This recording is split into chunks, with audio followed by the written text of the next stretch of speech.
13 Questions by Man Transcending. Manhood in the Digital Age.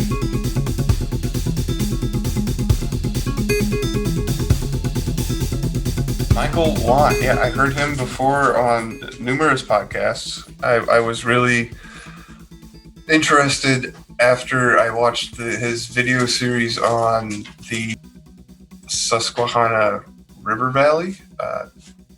So definitely check that out if you're not familiar with his work already. But yeah, no, he's a friend of the podcast land. I'm sure people have heard him elsewhere. I know he's been on Grimerica due to come up again. When I told Graham about it, he was really excited. So that was kind of a little cool thing there. Yeah, this was, I don't know, Bill, this was very fun for me. It's very cool to kind of see tarot just continuously popping up on its own here. And it was really, really fun to talk to Michael. He had some very unique perspectives on it. And I think he may have given my favorite answer of all time, which in my magical way of thinking, it was really, really cool. So, yeah, this was a good one for me, Bill. This one I really enjoyed. I really enjoy the energy that Michael has. It was fun. Got me thinking a lot of good ways. yeah, I'm definitely gonna check out getting a reading with him too. That sounds like a lot of fun. Yeah, but besides that, some other housekeeping things.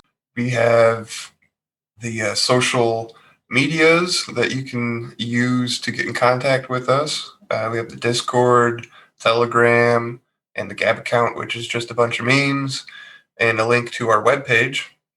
So if you like memes, check out that. Not really a whole lot going on elsewhere in social media land concerning the show. Which is a good thing. The chats are alive and fun. And man, you keep booking up these interviews. So yeah. Oh, I guess we should kind of mention that we are going to do a little bit of restructuring of the questions. I think we've got about 2 more interviews to go through with the old structure, and then you guys should notice a change in the first 13 questions that are asked. They're all the same questions, just in a little bit of a different order. Some of the bonus questions made it into the numbers 1 through 13, and some of the ones in 1 through 13 are put in the bonus pile. We haven't really quite worked out how we're going to pick the bonus questions yet. I was just going to suggest having the guest pick a number between 1 and whatever, but I think we might incorporate some dice into it. I'm not too sure. You got some mic sounds going on there, Bill. Do I? Okay, that's probably me touching it as I'm talking. Probably not. One of these days, we're going to get you a quality mixer in there, and we will negate the occasional beard sound. Yeah. So that brings us to, I guess, the value for value aspect part, where we get to ask for money. If you guys are finding value in the show, or talent, or time. You know, there's so many things that you can do, whether it's just telling people about the show or finding guests, you know, and don't think too high. You know, it's like Bill said, you know, what did he do? He just reached out to a guest that he really wanted to talk to. And it's like, oh, wow, he said he wanted to come on. And even more uniquely, the guest says, yeah, I was really intrigued by your show. So, I mean, we can make things happen that are really beautiful, where the guest wants to come on, we want to talk to the guest, and you guys can help us make that connection. And there's no greater way that you could help the show, whether it's keeping the lights on, whether it's helping us make the show better. You know, there's so many things that you can do. Telling your friends, passing the wisdom, passing the knowledge. I don't know, man. We're here together. We're here because you listen. So why not grow and hop into the Discord? It's always fun over there.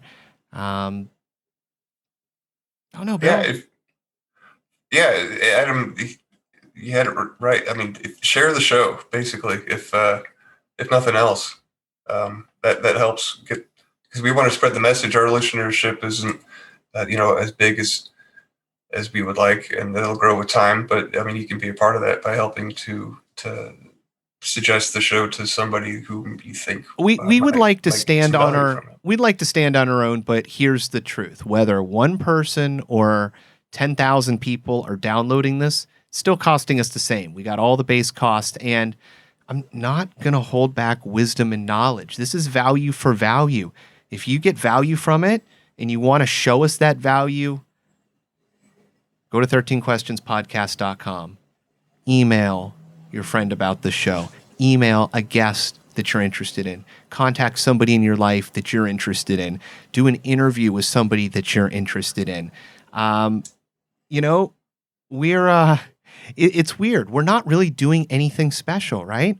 We've got some questions thought up by some very, very unique people, some very deep thinking people, and we're letting anybody ask the questions. They're not our questions. We're seeking information, wisdom, and knowledge for everybody to have. So a platform, whatever you want to call us, an avenue, a stream for that information and energy. We just want to be part of it. So make it happen. Help us let the river flow. Let us water more fields. Whatever metaphor works. Yeah, right. We're just a conduit, right? So Yeah. help us help you. And monetarily, like, it would be nice, like, some goals that we have for the show. Like, it'd be nice to get me a mixer, so that'll help improve the quality of the show. And there's some other like Adam's mentioned before, like hosting fees. Those kind of stay relatively the same depending on how big, how much memory our episodes are, which is kind of a little bit of the impetus behind the restructuring of the questions coming out. But just helping us cover the Libsyn subscription for the month, because I don't think that we even have that level of support to where we can do that separately from Gramerica. Nope, we're not quite able to stand on our own. Yeah, but so I think that's a goal that the listeners can help us get behind. And well, I think so. We're not asking for much, right? We're trying to it's like cover $60 a month for Libsyn. I think the most is like 150. Yeah, so we're covering our hosting costs, we're covering our website costs, we're covering all the back end. There's things that we absorb on our own. I absorb all my software costs, hardware costs, equipment costs. For the most part, I shouldn't say that. I have had some very generous donations in the past that have made it so much more feasible for me to do. But for the most part, we're just two guys who really enjoy doing this and just want to improve it. So when I say I want to get you a mixer, the reason I want to get you a mixer is so that you can live listen to your audio, hear the exact feedback going into your audio. In a perfect world, I want to get you a separate recorder. So now we get a double backup recording of the guest. Now I've got you on a personal recorder that I have. Then you would send me that file. I would merge them together, and then you and I are sounding like we're talking in the exact same room, isolated. If that sound goes to hell, if something happens and we don't have that on our end, well, then I've got the Zoom recording as a backup. It's compressed audio. It doesn't sound as good, which is why I don't like to use it. So then what do? Then the guest is put into where they're sounding good, we're sounding much better. Just when you start bringing up the overall fidelity of the episode, it just sounds better. It's an easier listen just all across the board. So, yeah, that's what I want to bring to everybody else. And I think it's absolutely feasible. It'd be nice not to have those beard knocks, or you'd hear them before they came. You need an early warning beard system. Help us help you guys avoid unpleasant audio. Exactly. But and tell your friends. Because really, if there's nobody here listening, what are we doing? What are we doing? It's all about sharing knowledge. So, Bill, I do have a question. Yeah. I knew it. Gratitude, gratitude, gratitude, oh, gratitude. So, do you Gratitude, gratitude, oh, gratitude. you feel a gratitude coming on? You know, I was thinking about what I was going to say during the interview, and then I stopped myself from thinking about that because it was during the interview. But yeah, gratitude. Today, let's just see what I woke up with today. Hmm.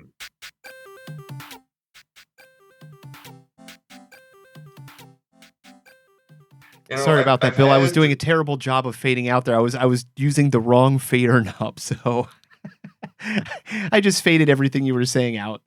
Oh, Bill does. We that's- don't need to listen to Bill today. No, that's all right. That's all right because I was just thinking out loud about about what I was going to talk about. But I think that I have it. There was a particular song that has been an earworm of mine the last 2 days. It's "Call Me Al" by Paul Simon. Anyway, I think that's the name of the song. Anyway, he does this music video with Chevy Chase, and they're in this pink room, and it's kind of a slapstick comedy-esque feel music video. But anyway, the fact that this song has been stuck in my head for like 2 days just kind of reminded me of like, the jingle, like our gratitude jingle, like what I'm hoping that someday I'll wake up and I'll have that stuck in my head. So because that, I don't know, that's kind of like my idea of woo-woo behind the jingle is to kind of make it into something that a tool people can use, like even if it is an earworm. Jingles like work. That's the right? thing. They work. They work for selling product. They work for getting you to remember things. They're catchy. They repeat. And if you're associating something with it, it becomes a mantra. So heck yeah, man. So yeah, just make this the whole like making it a mantra thing. Like I think I'm just thankful that I'm able to have that mindset and to be able to share to talk about it here and to share it with you all and to pass that on as something hopefully you can find actionable in your life. So like I was saying before, not before on the interview, I'm telling Michael that just I'm happy to be a part of this podcast because I get to talk and to bring on guests like him and just the whole uniqueness of it all. But yeah, so I guess those two things would be my gratitude for this episode. I love it. Yeah. I love it, Bill. Yeah. So did you have one picked out? No, I wasn't going to do in this episode. No.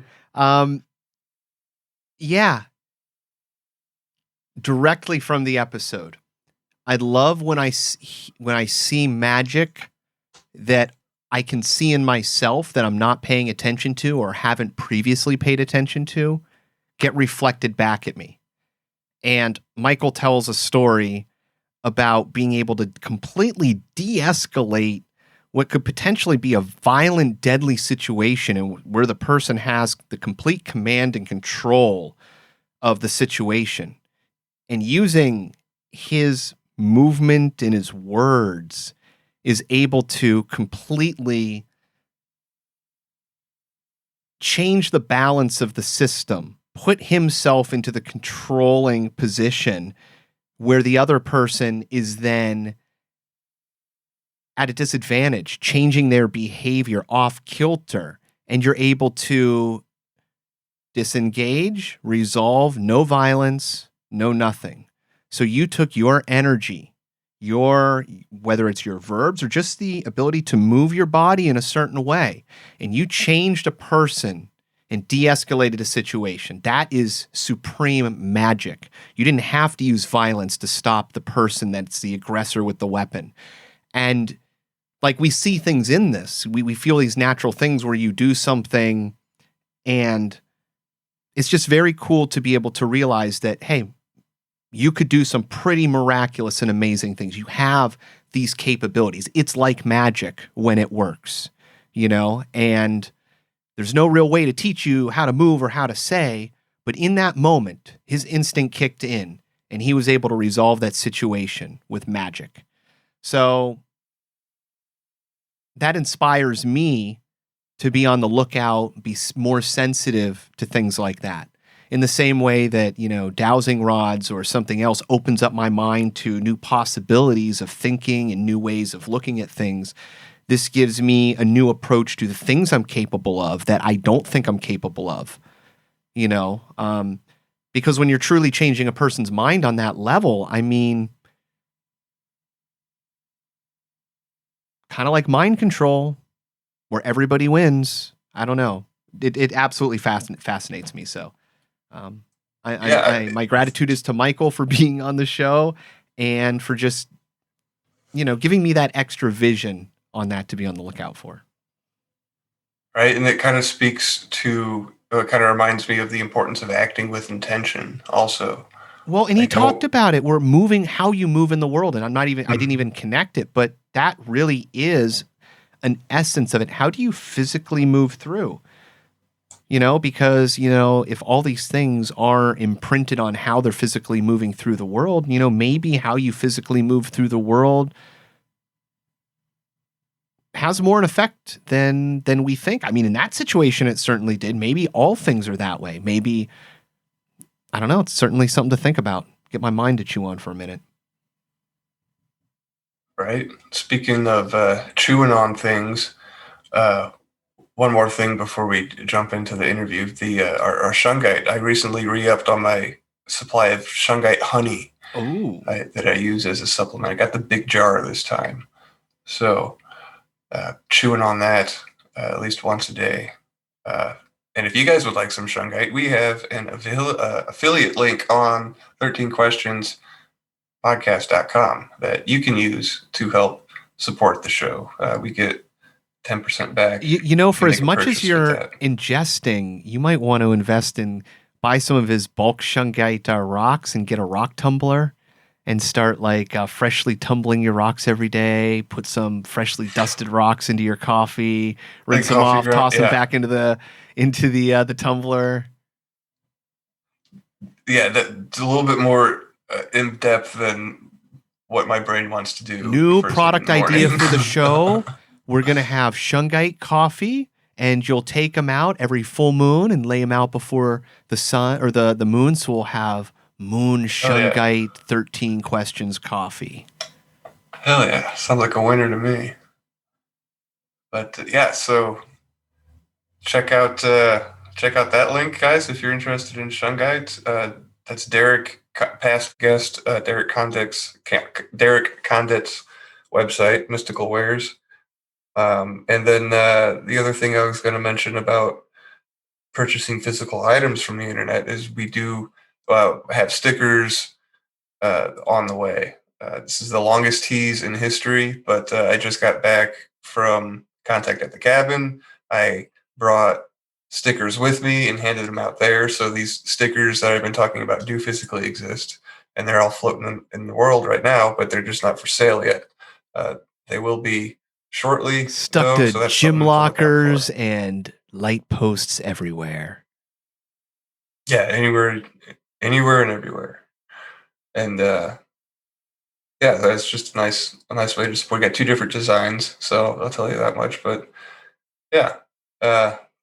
that'll be coming up hopefully within the month of by the time this comes out.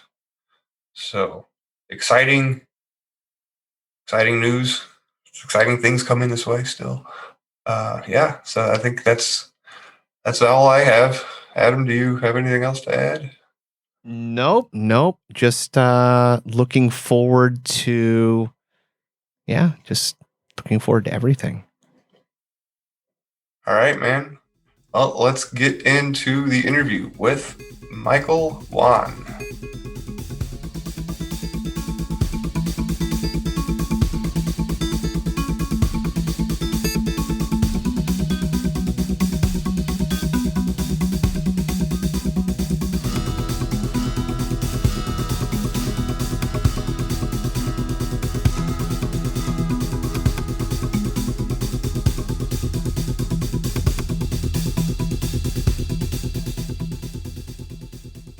All right then. Question number 1. What was the best advice ever given to you? Would you modify it at all today? So, like, your questions are so straightforward. And I want to give a straightforward answer, because you're like, well, what's the best advice? But like a lot of these questions, like I was excited to see these questions when I knew that we were going to do this project. And the first one stumped me right away, because I was like, I don't think anyone's ever given me advice, or I don't think I've ever taken advice. And that sounded really kind of shitty to say. I was like, do I really want to come across as the guy who's like, yeah, I've never taken any advice for anyone, but I can't remember advice. So I'm going to answer the question, because I still want to be, I want to play ball. So I'm going to answer it a little bit differently. I'm going to say, these are like directions or like hints or which people have pointed me, which have served me well. So I guess that's kind of like advice. And so the first was, it was the autumn of 2012. And if you could go back in time in your memory of that, like that was like all of like the December 21st, 2012, and all sorts of what's going to happen. That vibe was out there, like to a whole variety of different ways in which people were taking that. And at the time, I was practicing Aikido, and that's like a kind of like a really off to the side martial art. It's no striking, and my interest in it was Aikido also has like a very kind of like esoteric and energetic element to it. And I live in kind of a small town, and it was rare. It's rare to find Aikido dojos, I suppose, in general, but much less like a small town. So I'm like happy as can be that I get to go and practice and learn this art form. But there was a part of me that was always a little bit dissatisfied. Like I would ask questions like, well, what about this? What about like the secret this? And people would look at me, they're like, dude, just no, like that's just all mythology. That's like, that doesn't exist here. Like that was the attitude. And I was like, all right, I don't subscribe to that, but I'm not going to go and bark up the wrong tree. So all that being said, so I've been at this dojo for a couple of years, and I loved it there. I loved all the people there. And then this stranger shows up. This wanderer. The guy was he was like a little bit odd, a little bit peculiar, but he was very, very high ranking. In fact, he was higher ranking, like in terms of, being recognized for accomplishment, I suppose, is what you would call it, than the guy who led the dojo. And so there was this kind of there was a strange sort of dynamic, because this was like a stranger, and he's like in someone else's house, if you will. They're in someone else's dojo, and the guy was kind of like, he didn't seem to fit in with the majority of people there. But I mean, you don't really talk that much when you're in a dojo, but nonetheless, he always like kind of like handled himself in a very dignified way, and was always like, the ultimate student there. But anyway, so the guy says to me, pulls me aside one day. He's like, hey, would you be interested in like learning some of like the secrets? Would you like to learn the secrets behind Aikido? And I'm like, of course I want to learn the secrets. And this is like going on like the whole 2012 sort of thing. And I'm like, the whole thing, it lasted for 3 months. And for 3 months, like I worked with him, like in this weird, creepy basement of this weird, creepy apartment building. And like, I'm always like, what am I walking into sort of thing? And for the most part, he basically just had me stand on one foot. He would have me stand on one foot and he'd like maybe prod on my shoulder. He's like, see if you can hold your balance. Try the other foot. And then at the very end, the day 2012, December 21st, 2012 comes and passes. And then it's like January. He's like, well, Mike, it's time for me to go. I'm going up to Rhode Island. And I'm like, all right. And he's like, if you want to continue this journey, I recommend you read a book. It's called The Principles of Effortless Power by Peter Ralston. I think you'll like that. And then he disappeared. He disappeared as quickly as he came. And so I purchased that book. I purchased the book. And in many ways, and the book would I guess you would call it inner arts or internal arts. And the guy who wrote it was like a very proficient martial artist. Like if you're familiar with the Bloodsport movie with Jean-Claude Van Damme, or is it Bloodsport or maybe it's Lionheart? It's one of those movies about one of these underground martial arts like tournaments in Asia. And so this guy like supposedly won one of these like in China, but nonetheless, like he's gone from that and he developed a system and a philosophy. And it's very much about talking about how to use the body in the most subtle ways, but powerful ways. But the book is much, much deeper than that. And I've probably read it about 7 times, and I never have any friggin' idea what any of it means. I'm like the whole thing is written in riddles, but for whatever reason, I keep coming back to it. And in the 10 years that has transpired since I read that book, I would say the relationship I have with my body. And what I mean by that is like how I move, like literally how I move my body has changed completely. In everything from like balance and in like gracefulness and stuff like that. And, I credit it to whatever that book did, whatever that guy did with me standing on one foot. I give it to that. I credit it to that. And so that would be kind of like the best, that would be the best advice. It's not really advice, but it pointed me in the right direction. And then I've got one other shorter story. So for 2 years, right after 9/11, I was living in the DC area. And at the time of 9/11, I was working in like one of the big technology companies. DC is like a big technology area, or at least the Northern Virginia part of it is. And I worked for one of those companies. And then like after 9/11, I walked away. I was like, I don't want to do this anymore. And I went to go work for an architect. And I didn't have any sort of drafting background. I didn't have any architecture background, but I reached out and I was like, hey, I'm interested in like, learning something new. And so for 2 years, he brought me under his wing, and I was kind of like a junior drafts person. And it was during that time I learned how to think. Architects know how to think. Like it's applied to design, but it is the balance between function and aesthetics, and that can be translated into infinite ways. And so, again, I don't know if that was advice per se, but going through that experience with Richard Forbes had a profound effect on me. That's interesting. Do you think it's part of that Aikido is kind of like they tell you if you want to be happy, put on a smile and your emotions will follow suit, that there's something about structurally and how you move your body that can just elicit a new state of being? Yes and no.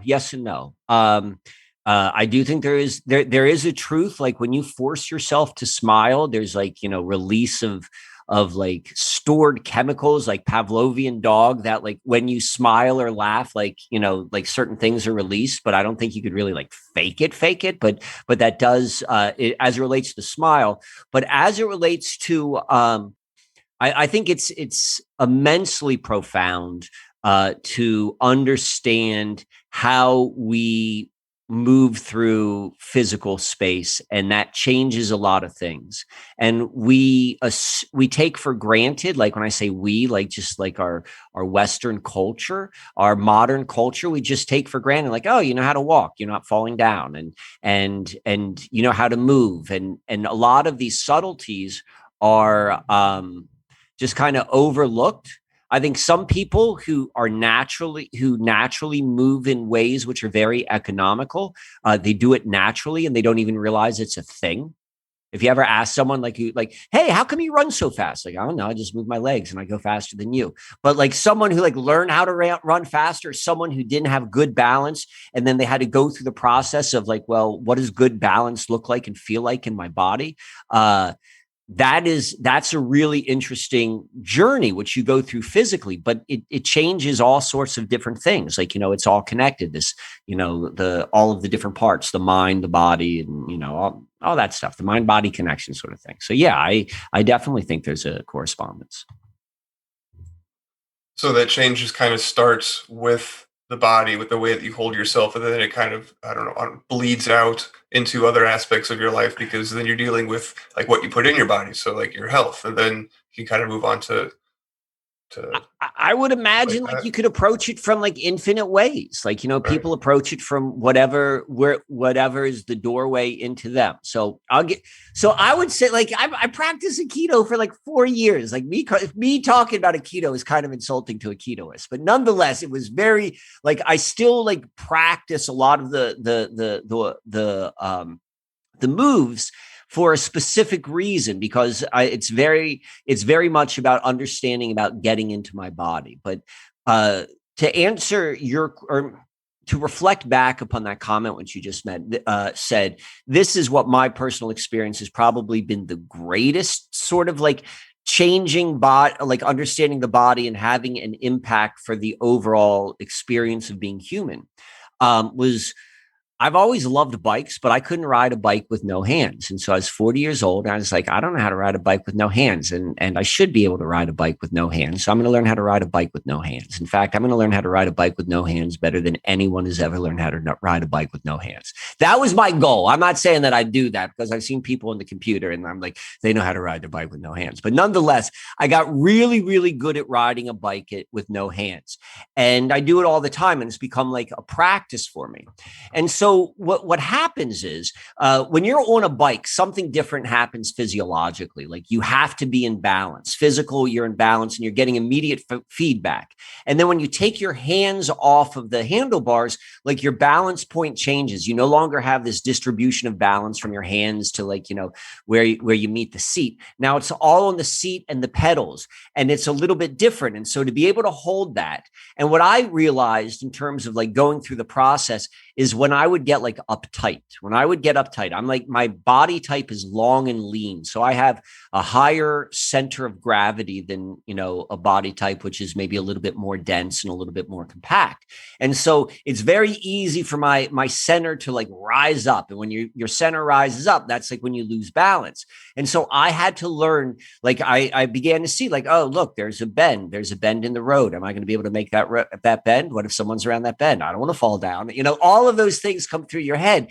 And like, that's when you feel that anxiety, and like learning how to be like, well, how do I not allow that to affect my body? And you know that you get immediate feedback because you're on a bike with no hands. So eventually I became very, very skilled at recognizing like when that tension comes into my body and when it rises, and then how to like settle back in. And the entire riding with no hands has become like a complete practice. And where I like to ride the most is this one bike path with lots of curves and like blind curves. And it forces you, like, you know, you can't see around the curves, but you develop a sense, or at least that's what I do. I'm like, all right, let me just imagine I'm seeing beyond the bend and getting into this totally different space, but I have to be completely present in my body. Otherwise I'd fall over. Like if you're just meditating on a cushion, like you could like fall over because you fall asleep. But when you're on a bike, it's something else. And there's nothing more fun than ride. I mean, there's some things more fun, but riding a bike is pretty damn fun. So that has been the experience of needing to be physical, of what it does to your brain, of moving through physical space. That has had a profound effect, I think, on me in terms of maybe just my mental health and my physical health and all sorts of everything in between. Right on. Yeah, I think I could kind of pick up what you're laying down. You ever tried unicycle yet? No, I have not, but my sons can. I no, I'm going to take that back. I've tried to sit on a unicycle for like a minute because it's part of their school. They all have to learn how to ride a unicycle. And I'm like, this is really hard. And I see some people like those big unicycle wheel, like the big wheels, who are like really serious about unicycles.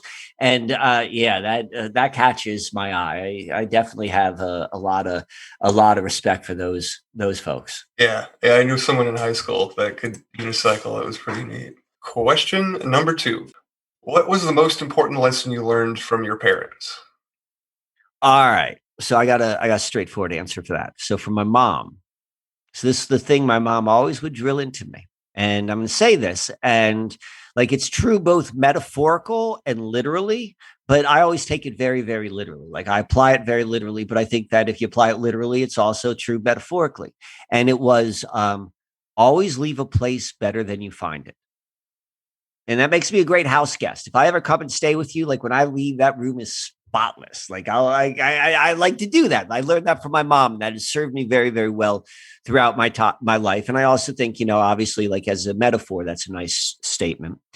As it relates to my father was a professional communicator.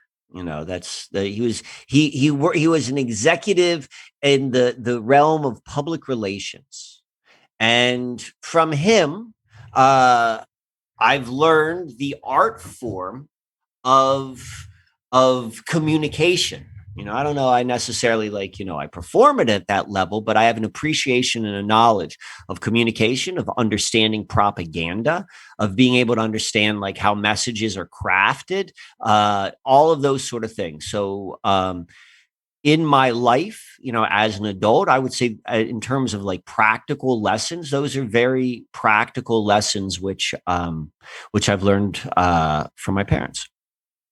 Nice. That seems like a leg up that everybody could use. We're all indoctrinated by the system, and you kind of just, you had a little backdoor view of it. Yeah, yeah. I think it was more so like an interest. And the way I the way I approach reality is anything which someone who we're all in DNA chains, let's just like talk biology language. So, you got your parents and your grandparents and so forth. And if I think of all of the skills and capabilities which have existed in that DNA chain, which is upstream from me. And I like to think that I can access that. I'm like, that's in my DNA. There's that connection there. And so I should be able to access that. I had a great grandfather who supposedly was a tailor. And it is from that gave me the confidence that, I'm a really good sewer. I make a lot of things and I work with a lot of leather. And in fact, I work with other textiles as well. And no one's ever taught me how to sew other than the fact that I'm like, I know it's in my DNA. So the same thing was true with my father as it related to communication. So it's like, I don't know. A lot of it was the inspiration, knowing that he was an expert in his field, and knowing the things which he did sit down and go through with me, but then taking it a step further in my own study, in my own application of that realm which he was very accomplished in. Yeah, that's I've seen some of your work you used to do. I don't think you do provide them anymore, but it's a kind of like a star chart reading. And the starboard, yes. Yes, yeah, and there's a whole bunch of crystal. I don't know what's going on with that. There's a lot going on there, but yeah. So there's a lot going on with the starboard. I do one star. I'll do one starboard a month. They're very, very. I do other services now, but yes, the starboard is a ceremony that honors and explains the relationship we have with the heavens above us. Yeah, and I know that you put in a lot of effort in making those things, and I just think that the act of bringing something like that into like the 3D realm is like that in itself is magical. And then with all the everything else that you put into it, it just makes it like 10 times more interesting. I would agree with that. Anytime we like do something through our nervous system, like, you start like you make something, and particularly if you're interested in like symbols or anything like that, when you draw them and you make art with them, like it literally goes through like your brain, you're thinking about it. And then it goes through like your nervous system to control your fingers and your muscular system and your skeletal system to make all of this stuff. And so it's like literally internalized. Like when we make stuff, and particularly if you make something with like is meaningful as what the starboard is, it's going to be even more deep. Like, anytime we do something which has like some degree of sacredness and creativity with it, yeah, that's straight up magic. All right, question number 3. What book has been the most influential on your life and why? All right. So your questions are tough because the question could be like, name some influential books. Like, that's an easy question, but like the most is a hard question because, I don't know if I can make that commitment, but I'm going to do my best. I actually, regardless, I'm going to give you three. That's all right. So, all right. And so influential, and maybe not so much in terms of like, oh, I read this book and this book changed me, but I recognize these books as major turning points in my life. Like I was at a point and then this book came in my life and like I turned left instead of going right. So the first one is a book called The Tao of Money. The Tao of Money, like as in the Tao Te Ching. I don't know who wrote it. And so this is like back in the late 90s. This is when I was, still living in the DC area when I was telling you about like I used to work in technology. And at that time, as a young man, like probably in my late 20s, I was very, very serious about managing money, managing personal finances, like not so much like investing per se, like that would be part of it, but just like the entire process of, everything within personal finance and, how you do that. And like I was like knee deep in the system and I was like, I'm going to be the best at this and I'm going to learn it. And I put a lot of energy into it. And within the realm of personal finance books, they're like certain, like, these are the books. And I'm not making fun. Like we should have financial fiduciary. We should have fiduciary responsibility in managing our assets. Like I'm not making fun of that, but what I am saying is the level of value I gave money at that time has changed considerably in my life. But nonetheless, I did that at that time. And there's a group of books within like the realm of personal finance books, which are like, these are the books everyone needs to read. These are the granddaddy of them all. And one of those books was called The Richest Man in Babylon. The Richest Man in Babylon.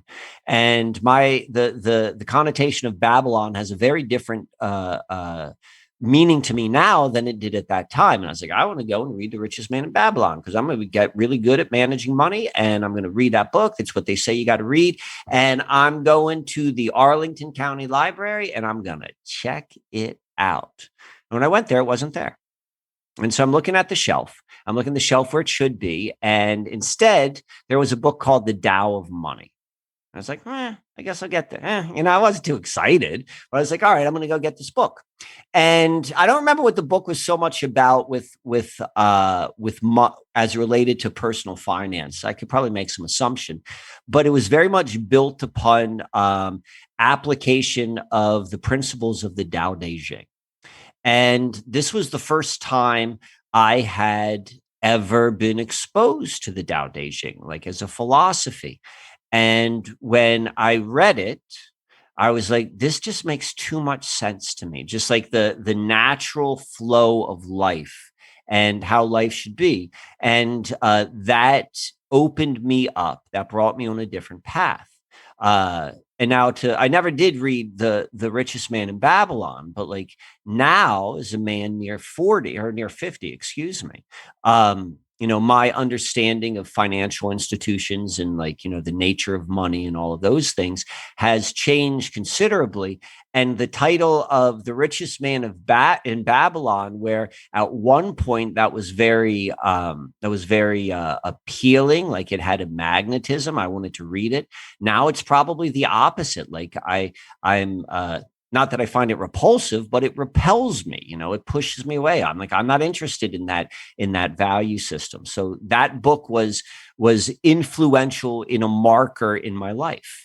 I'm going to give you two more. I'm going to give another one. So this book I think came into my life probably around like 2005, 2007, at which point I was really getting into deconstructing and understanding the institutions of our society, understanding banking, understanding government, understanding education systems, the Institute of Medicine and all of that. So I was doing all of this like conspiratorial type of research and and but very practical, like as it related to like the world around me.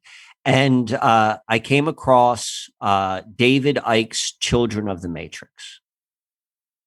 And if you're not familiar with it, like that was the first time I was ever introduced to the idea that the royal family was interdimensional blood-sucking lizards. And I'd never heard of that idea before. And I don't know if that's true. I don't know if that's true. I'm totally open to it of being completely true, but I don't know if it is or is not. But that book, what it did was it broadened my horizon in terms of the nature of like life in front of us, and like the institutions can be so fantastical that it gave me a pass. It gave me a permission slip to really open up my mind to becoming receptive to other definitions of life and the things in life which we think we know. And then that comes to the third book. And the third book was written by Goro Adachi and was called Time Rivers. And I think I probably read that around 2012. And in it, Goro Adachi would be considered like maybe like the grandfather of synchromysticism. But he introduced this idea about how the Nile River, and I believe the Mississippi as well, actually are a timekeeper. And by looking at it, you can see where the curves are. It indicates like certain things as it relates to the changing of time and ages on life on Earth. And that is an idea. That is an idea of the natural world being much more, potentially much more different, very different than what we think we know it as, which doesn't necessarily mean like what we think we know it as is not true, but there is more to the story. So that was a big book for me as well. All three of those books, they opened me up into new directions. Yeah, The Children of the Matrix. I haven't read that book, but I'm familiar with David Icke, and he's definitely the one that introduced me to that whole paradigm when I first started going down rabbit holes. So he changed the game. Like who and what David Icke is, I don't know, but he changed the friggin' game. He introduced ideas into a fertile mind of cynical people, and we're like, I can't even believe this is being written about. And you're like, and you start looking at the world totally different. Like he changed the game. Yeah, but it's great because, like you said, you have no idea if it's right or wrong, but just being able to open your mind to those possibilities is really powerful, especially when you start realizing that the natural world is much deeper, more intricate than we think, which, kind of makes sense. You look at science, we always discover new things and we think, we have to throw everything out the window. Well, that's probably exponential in what we will discover. So yeah, I love this idea that, nature can be imprinting things over eons. You just have to understand what you're seeing, the patterns that are left through time. And it's weird because we're disconnected from it. Nature is very in tune, and I don't know what it is about humans, but we somehow managed to kind of like pull ourselves out of this natural system, and we're trying to understand it. So I'm gonna I don't like to be like difficult, but I'm gonna be a little bit difficult. I don't think it's the nature of humans. I think that the nature of humans is to adapt to a system, and a false system has been given to humans, and that has taken us out of our natural relationship, or what would be our first relationship with where we find ourselves living. The only thing I could say for absolute truth is like, I know I'm in a body. I know there's something under my feet. I know there's sky above my head, like whatever. One step beyond that, you start like getting further and further, like, well, maybe that's not right. Maybe that's not right. But I think that the human being, we are, the reason we're disconnected is because of what we've been born into, and we've become that system. But it's not that it's our nature to want to be that. We've become accustomed to it, and that is for certain. But I don't think it's a true human quality to want to be disconnected. Do you ever worry that us being out of balance is going to make the rest of the system want to rebalance? What do you mean? Well, I always kind of think about this, and the classic biblical, God, or man got, doing all these terrible things and made God angry, so he smited man. And it's like, well, if we're out of balance with nature and the environment, and polluting with all these chemicals, and nature says, you've flipped far to one side, it's kind of, you see it in other systems, you see it in other places where certain things take over too much. So yeah, I always kind of wonder if the natural world is going to want to kind of nudge us back into our place, cataclysm or whatever. Yeah, it certainly seems like it's going to happen. I mean, in my opinion, like we are in the middle of a major change going on to, the human, what it means to be a human being. Like, as we speak, this past year and the coming year, like this, it's always been changing. It's been rapidly increasing the amount of change of what it means to be a human. Like, the type of things which we put into our bodies, the type of stuff which we breathe, and that's been slowly changing, like the human expression. But it really seems like right now we are in a major transition, and so that kind of in my mind like fits into what you're suggesting. I think part of it is like, some folks who are trying to stay ahead of that curve, that eventual reckoning. But I think that everything is changing, and we're going to change those who how do I say this? So those who aren't necessarily going with the program, I think that the natural world is going to change, and we're going to change with it. And those that are going with like the controlled program, their bodies are going to change, and their human experience is going to change as well. And it's going to be like in a proportion. And so I think it is the natural world is changing, and we will change with it. Interesting. At least that's my plan. No, no. I like that. I never timeline. even considered that you could have kind of a diverging of, populace. So that's it's interesting. I like that. I mean, think about it. Like people's DNA is being modified. What the hell does that even mean? Exactly. I don't know, but we're gonna find out, I guess. Yeah, I mean, I'm already looking for it. I'm looking for like small changes. I think I'm seeing some of it, but I don't know yet. I haven't gathered enough evidence. We need more time, collect it. But now, question number 4: what daily habits or rituals do you have? All right, I like this question a lot because I'm a habit ritual cycle kind of person. So the most important is like I need to make the bed as soon as I get up. It's very important. Start the day with making the bed, and then what my morning ritual, like the morning is what sets the tone of the day. And so there's certain things which I do. I make the bed. I try to write one page in a journal every morning. So like whatever thoughts are in my head, like this is one of the first things I do. I spray plants with water. I do gentle stretches on my body. I pick 3 cards from 3 different decks, and I record it in my book. And then I try to meditate. I can do all that in about 45 minutes. I'm kind of an early riser, so I like to get up early, and that's how I like to start the day. My nighttime ritual isn't as strong. I would like to have a stronger nighttime game, but when it comes right down to it, it's like, no, it's like I'll floss my teeth and then I'm like, all right, that's it.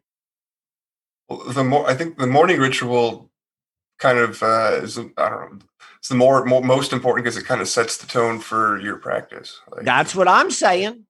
That's what I'm going with.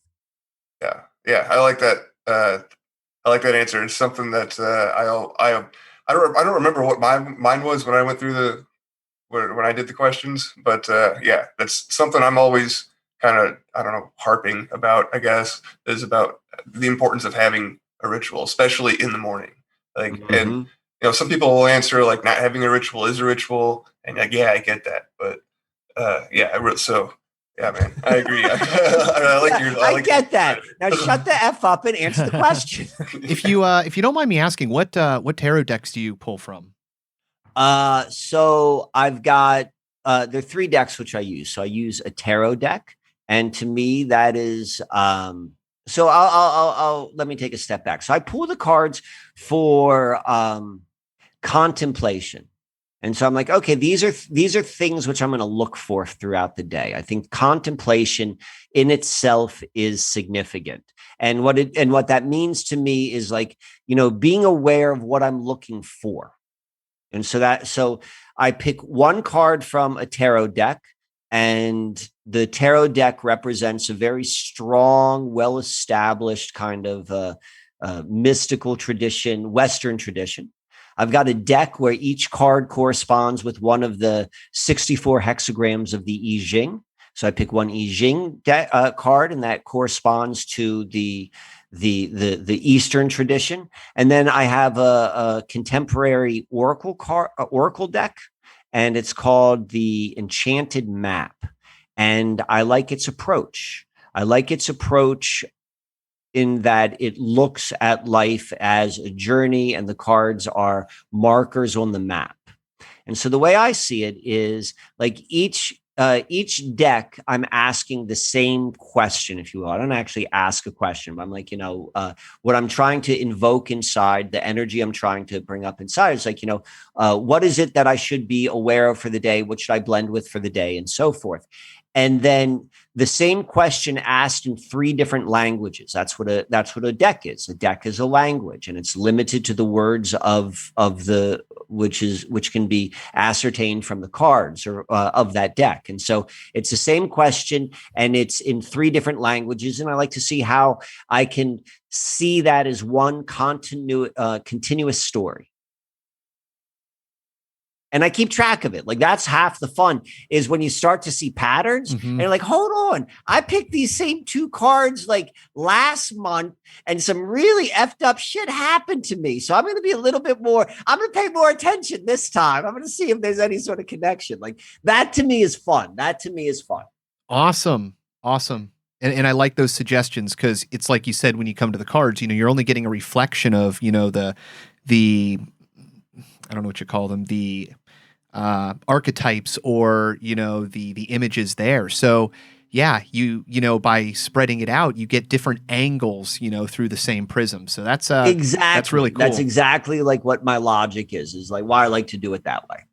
Yeah, I like it. I'm going to I think I might start expanding my approach. I've recently started throwing, so I like it. I'll start complicating my throw. I like the decks as languages metaphor. I've never really thought about that before. But and then the tarot deck. I tried to do, like, I started out with a card a day, then I tried to do like a reading a day, but then I kind of ran out of questions, right? So I like your approach of just having it to contemplate on throughout the day. Yeah, like a lens to look at life. Like, oh, did this happen? Like, if you get the Tower card, like, because there's something like there's a weird dance that happens. Like, let's say there's absolutely nothing to do with like cards are total nonsense. Like, there's nothing to it. I don't subscribe to that, but let's be open with that. If you go and you pick in the beginning of the day, like the Tower card in tarot, which is like, that's like collapse, and it tends to be like a dramatic and like maybe not necessarily the most pleasant sort of experience. You're like, I can't really pretend I didn't see that. And if you got like a big meeting that day and you're like, oh crap, is my Tower going to happen in my meeting? Or like, and so like, there's a little bit of risk, but it's fun, and it gives a point of reference. And so I found it has enhanced the quality of meaning and interaction I have with life.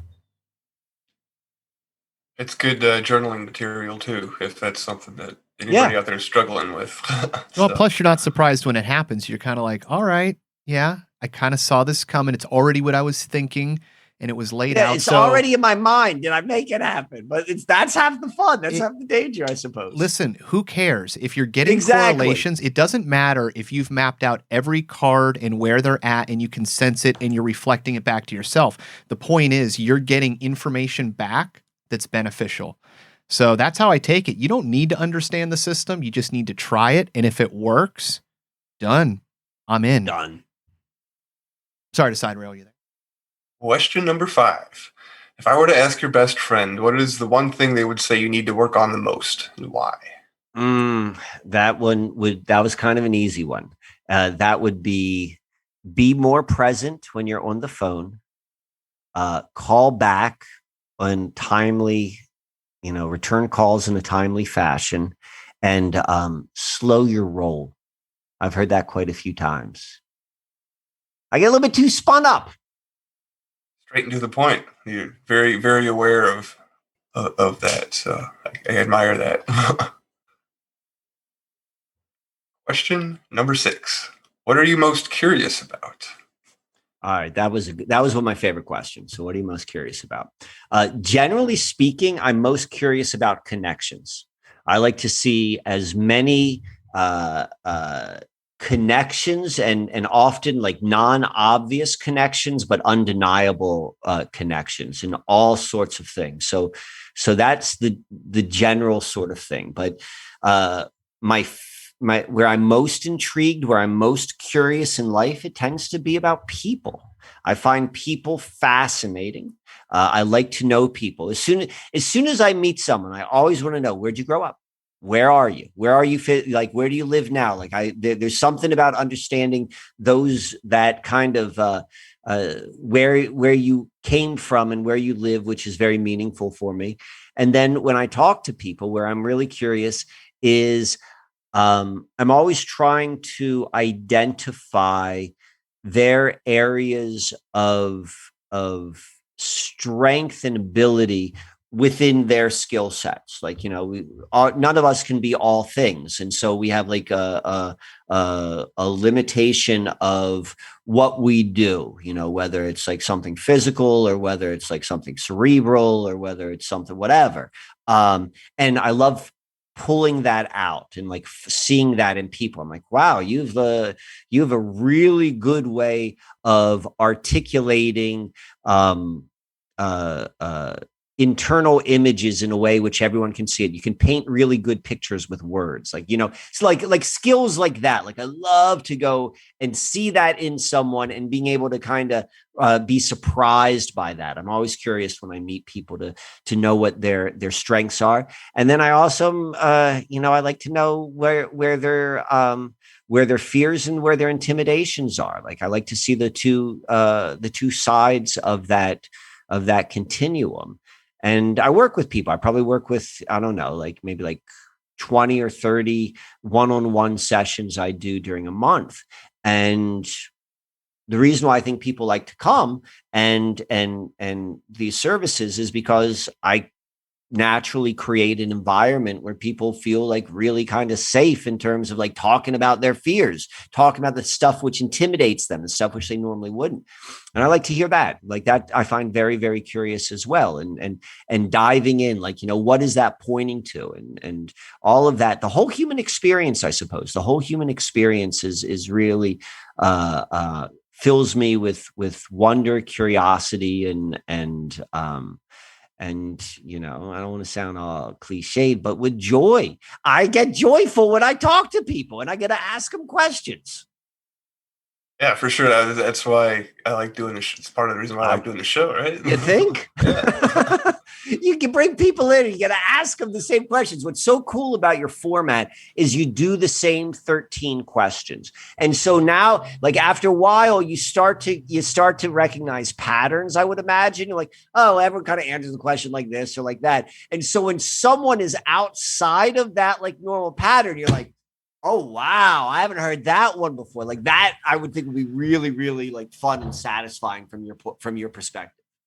Yeah, I try to keep notes from all the interviews. Yeah, there's definitely some questions are approached in certain ways, more often than other ways. So yeah, there's definitely something to that. But the whole connections and the ones that are deniable but not obvious, I can see that behind your work with the Susquehanna River Valley. That whole video series that you had on your site, I just found like super, super interesting in the way that the connections between the people, the places, and the names, and how that all kind of organically like sprung into the world. Like the whole thing just that's nuts. Yeah. That's a lot of fun. And, from my perspective, there's like, there are two benefits, I suppose, for like why I do this, or why someone it would benefit someone to watch it. And like, first is like the obvious. It's like, oh wow, there's more to the story than what we're being told, and there's kind of a mystery and discovering that. But in a more general sense, because I do a lot of stuff which might not be quite as significant, like, looking at movies and drawing connections with that. By going through the process, me just putting together a presentation, or doing the research, and then speaking it, and then someone who's listening and kind of like seeing all of these connections, what it's doing is we are strengthening that muscle. Like every time we do that, we're strengthening that muscle to see things in different ways. It's not necessarily like I'm looking for the one right way to see it, but I'm practicing all of these different ways of having a very flexible, nimble mind, and be like, okay, this makes sense, and this makes a little bit less sense, but I see where you're going with it. But that, I think, is very, very important, particularly now, and particularly being able to navigate what's coming down the pike. This might be a little bit too off the wall, but like before we started talking, Adam and I both said that we were where we were from. Like, was there anything that you could take away just based off of just someone's location? Like, I don't know if anything like pops into your head or whatnot.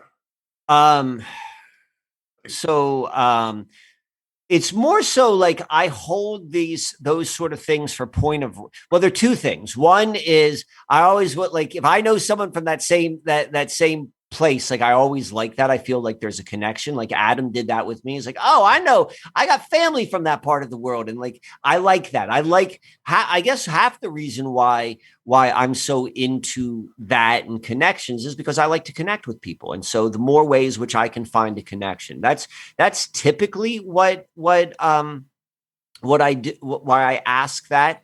But then also, like, I hold on to that piece of information, because if there's another piece of information which might come out later, well, then like I'll have a nodal point. Oh, it's great for just understanding a person, because just from you knowing the area you're from, I already know that there's a certain cultural lensing in the environment that you grow up in.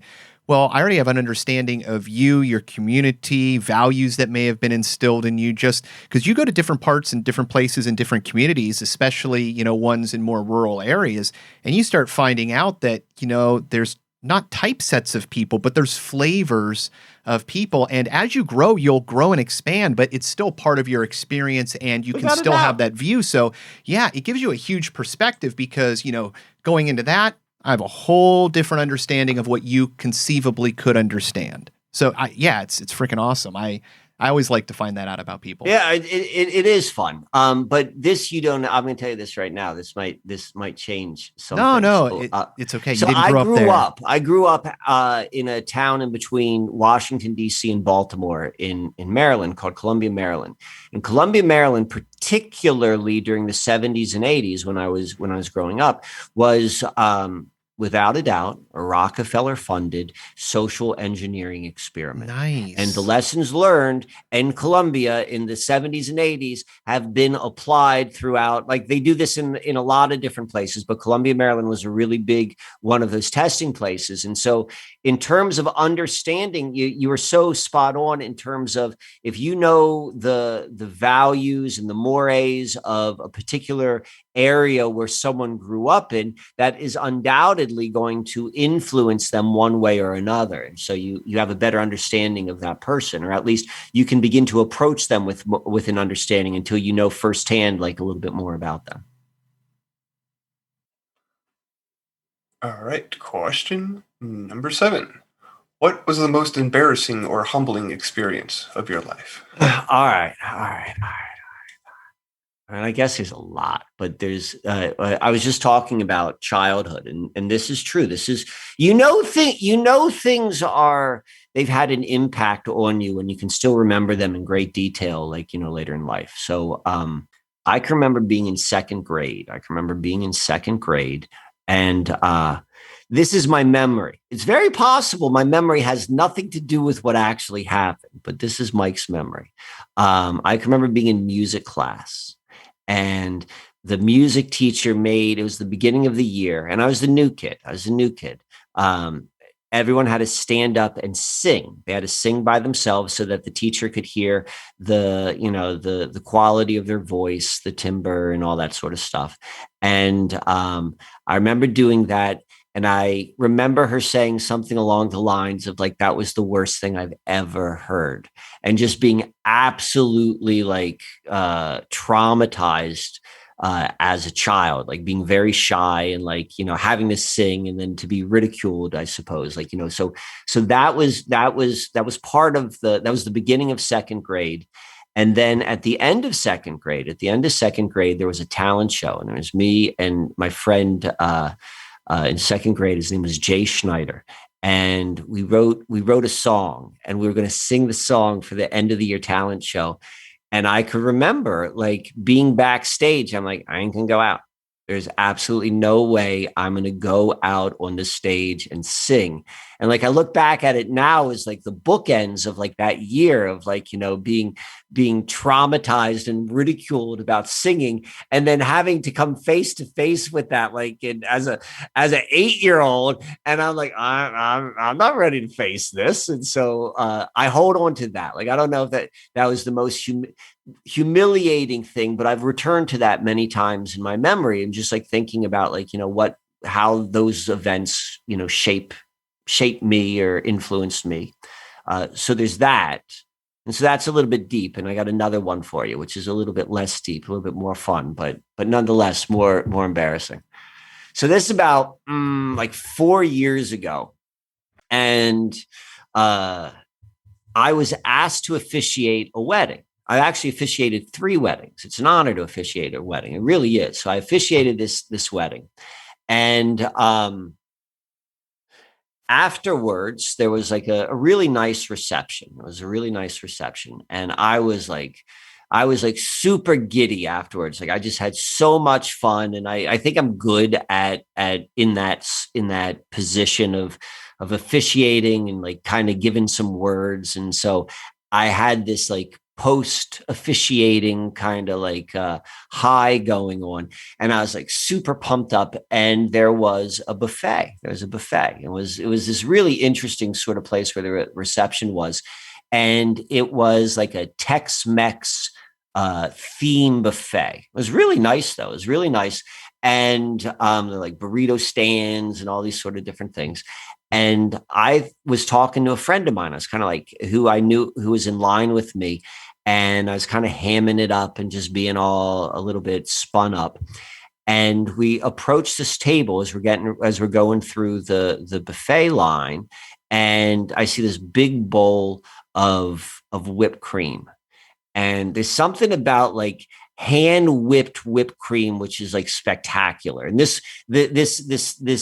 buffet, the caterer was like, though it like, Tex-Mex isn't fancy food, they were like exquisite with like how they approach like the quality of the ingredients and like the presentation and all of that. So I was like, I knew that this hand whipped cream, which was probably like part of the dessert station. I was like, I was so excited. I was talking to my friends. I was kind of like creating a scene, and people were paying attention to me, even people who didn't know me, because they saw me as the officiant. If you ever do anything in public, like people just watch you because they're like, hey, I just saw you on stage or what have you.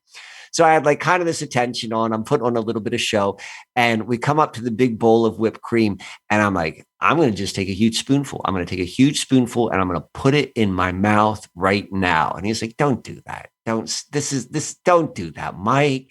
I'm like, watch me do it. And I go and I stare him right in the eye, and I take a spoon of the whipped cream and I shove it in my friggin' mouth, and it was sour cream.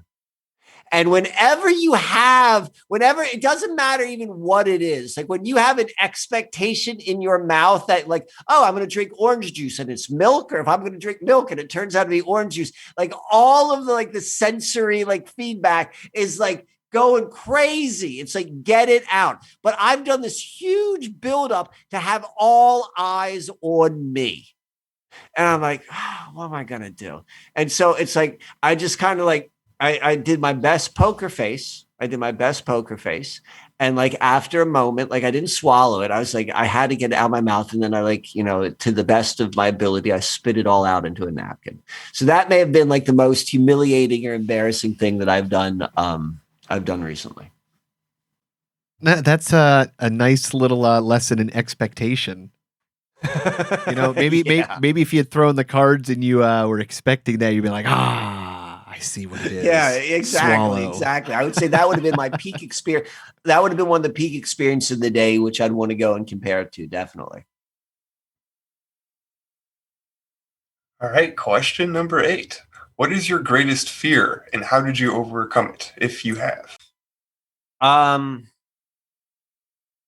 So part of it was probably like being able to support myself, not having support from other people. That was always a fear. A big one, particularly in my late 30s and 40s, was about wasting potential. Wasting potential was a big fear for me, like, as related to myself, as it related to related to my life. And I used to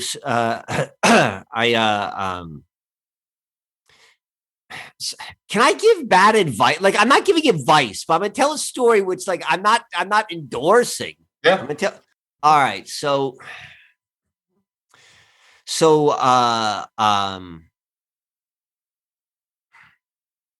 all right, I'm gonna tell a story. I just, it's like there's some things you don't go on record of just saying. So when I first learned how to drive a car, the very first time I ever took a car out after I had my driver's license, I remember I went to go to a friend of mine's house and I was picking him up and we're going to go somewhere. And it was like maybe 6:00 at night. So it was like rush hour. At the time, I had no idea what rush hour was. And it was raining. It was raining pretty heavy out. And I had to make a left-hand turn across 4 lanes of traffic. Not like at a stoplight, like, yeah, I had to go across 4 lanes of traffic. And I'm a new driver. Like, I know now that to avoid the 4-lane traffic left-hand turn at rush hour to go find another way around. But nonetheless, so this was one of my very first driving experiences. And I remember waiting and waiting and waiting and be like, this is ridiculous. And as soon as I saw like the tiniest opening, I floored it. It's the only time, I've been driving a car for 30 years. Never had an accident. Never, like, I've had 1 ticket. I've gotten a lot of warnings, but I've only had 1 ticket. Like, I'm a good driver. I'm a very good driver. But this very first time I drove, I floored it. And it's the only time I've ever really hydroplaned. And the car just started hydroplaning because it was raining. And there were curbs on this road, and they weren't like soft curbs with like rounded, like a roundedness to it. They were at 90-degree angles. And so I went across, I started hydroplaning, and I smashed into this one curb. And the car just like ricocheted all the way across the 4 lanes of traffic and hit the other curb and then went all the way back. So I went across 8 lanes of traffic. And the feeling in my nervous system, the feeling that was like in my nervous system of like, holy shit, I got to tell my parents, like, I crashed the car, like I blew out 2 tires and, it's the first time I took it out. And then like the total like lack of control. If, when you're hydroplaning, like you have no control over what the car is doing. And then like just the fear of like, there are all of these other cars that are trying not to hit me as I'm going back and forth. And then like all of that. So that was in my nervous system. And though I was a very good driver, there were certain circumstances which would bring up like anxiety. It would bring up friggin' anxiety. And it's like, I understand it's anxiety. And I'm like, I know where it's coming from. I'm like, well, how am I going to work through this? So this is what, like, I don't want to endorse this on the, on recording, but I guess it does, I used to purposefully get really stoned and I would drive as training. And you can go and read this. You'll go and read, like, there are a lot of studies that say you actually drive better when you're stoned, like versus like when you're drunk. Like the sort of like poor decision making that happens when you're drunk is very different than if you're like under the influence of cannabis. But nonetheless, like, and I'm not endorsing anyone to get intoxicated and operate heavy machinery, but I did do that, and I trained myself. Like at first, the cannabis heightened the anxiety of driving. And then I was able to do the opposite. I was able to then have total control without any sort of anxiety of driving. So that was how I overcame that. The wasted potential. I just started doing everything I wanted to do. I don't feel that way anymore. I don't feel necessarily like that's not a hot button of mine anymore. Neither is the support myself. That's phenomenal. That means you're a free man. You don't have to worry about being chained. I mean, there are other things which I feel maybe I'm a chain to, but maybe not those things. Yeah, but if you think about most people, they get locked in systems, and the reasons that they're not able to, bring their minds outside of it is because they've got so much going on between their daily lives that they have to handle and take care of. It's these huge constructed mind cages that we, think we're all part of. But, if things went sideways tomorrow, we got hit with a giant rock, bank accounts, money, credit card bills, daycare, forget all about that. We're into survival mode. It's a different game. And, at the end of the day, to me, all the time when I'm walking around, I still think about that all the time. Anyways. Yeah. You're absolutely right. You're absolutely right. If there's one thing when I look at, my life, there's one thing which I've tried to do. It's been to do things like true to me.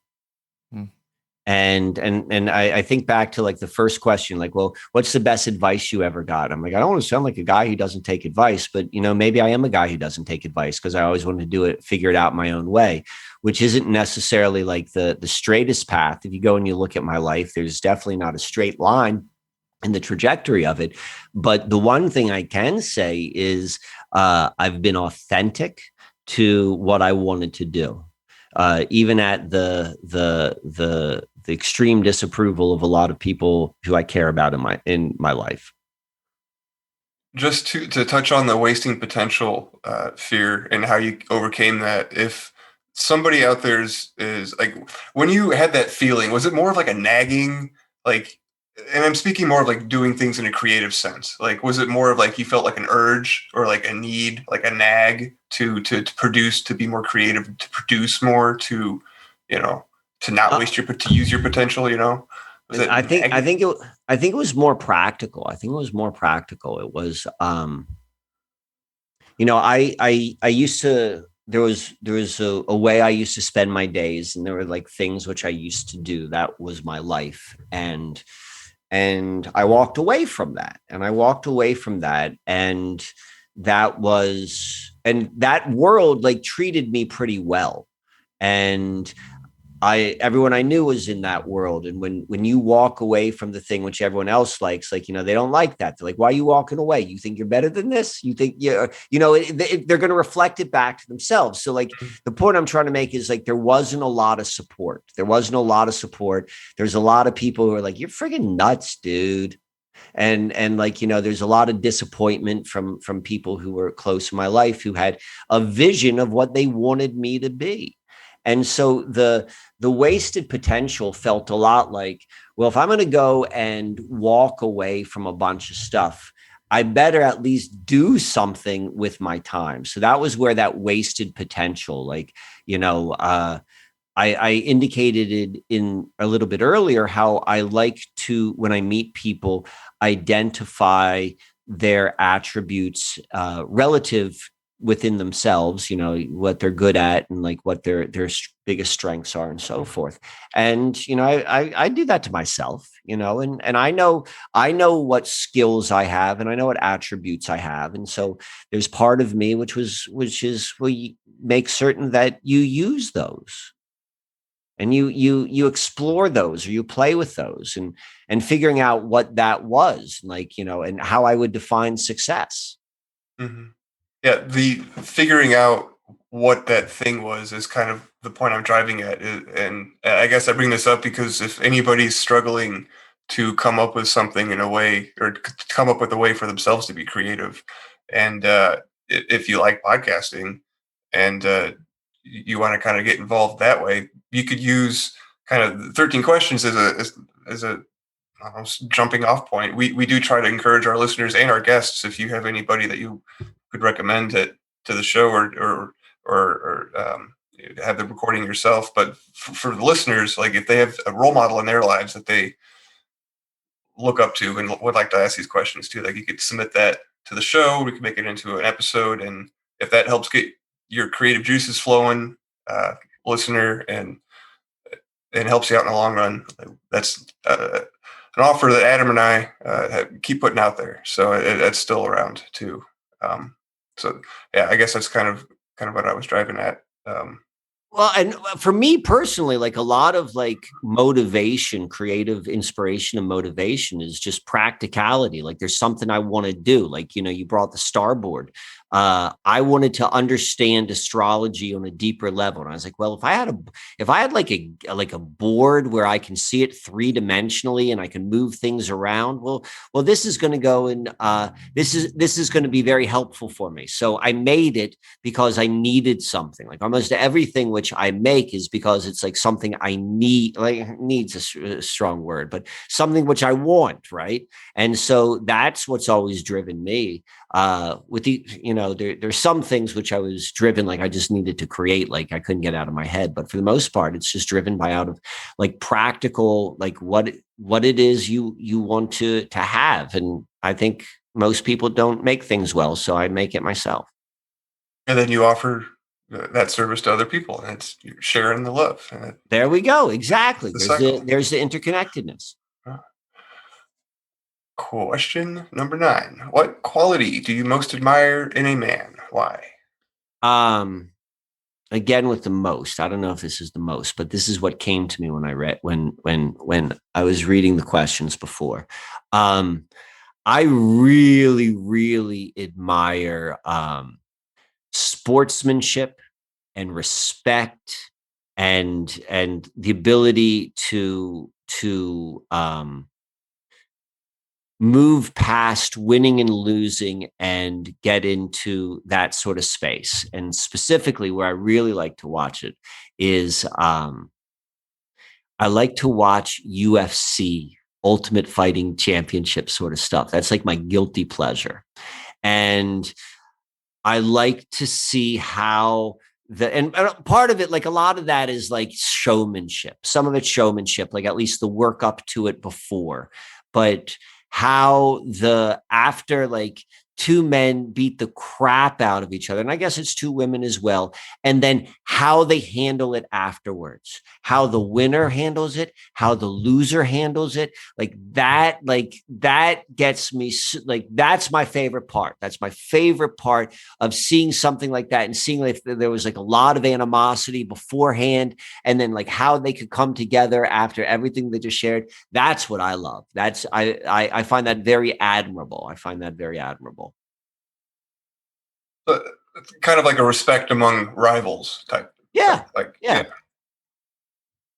Well, Sports and analogy. I don't know if it's confirmation bias, but when you're watching, you see those gloves touch, you see the guy that wants to touch the gloves, and it just seems that more often than not, he's got the coin flip in his favor. So, yeah, I'm always excited about that. And, it's like you said, you never see when these guys are, like losing and, now you see them up on the podium winning and you see all these emotions coming out. And it's like, yeah, it's so much more of a character because people don't understand like what these guys are pouring into this. So, when it comes out, like you're seeing raw emotion and it's exciting. I'm with you. I mean, if you actually think about it, like it's friggin' nuts. Like, could you imagine going into like a cage and you're going to fight like even if you're like a skilled warrior, like, I mean, just that that whole thing. Like, it's like the gladiators. Like, there's something barbaric. Like, yeah, I But totally it's get. art. And I'm going to It's talk about like maybe art. the opposite side, but